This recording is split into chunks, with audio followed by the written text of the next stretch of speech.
সাধারণ ভোটারদেরকে হুমকি ধমকি দিয়েছে চিহ্নিত সন্ত্রাসী। এটা শুধু দুঃখজনক ঘটনা। আমার মনে হয় গত রাত্রে মনে হয় এই রাজাবাজারের লোকজন মনে হয় একটি মধ্যযুগ অবস্থায় চলে গিয়েছিল।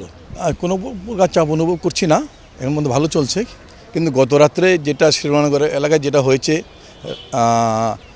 আপনার পূর্ব রাজাবাজারে নাজনীন স্কুলের সামনে এবং রোটারি স্কুলের সামনে বা রাজাবাজার এলাকায়, ভবিষ্যৎ হোক নিরাপদ, বিনিয়োগ হোক বিশ্বস্ত, আর আমার পছন্দ সল্ট বে।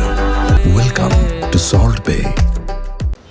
কোদাল মার্কার কিছু সন্ত্রাসী সাধারণ ভোটারদেরকে হুমকি ধমকি দিয়েছে চিহ্নিত সন্ত্রাসী। এটা শুধু দুঃখজনক ঘটনা।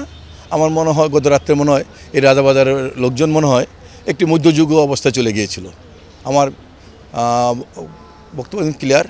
প্রশাসনের ভাইদেরকে আমার অনুরোধ থাকবে, গত রাত্রে যারা রাজাবাজার এলাকায় একটু মধ্যযুগ অবস্থায় দিকে নিয়ে গেছে তাদেরকে চিহ্নিত করে গ্রেপ্তার করার জন্য। আমি এই এলাকার সন্তান, আমি এই এলাকায় বড় হয়েছি, আমি এই এলাকায় রাজনীতি করেছি, আমি এই মাটির সন্তান, এই মাটির জনগণ আমাকে সমর্থন করছে।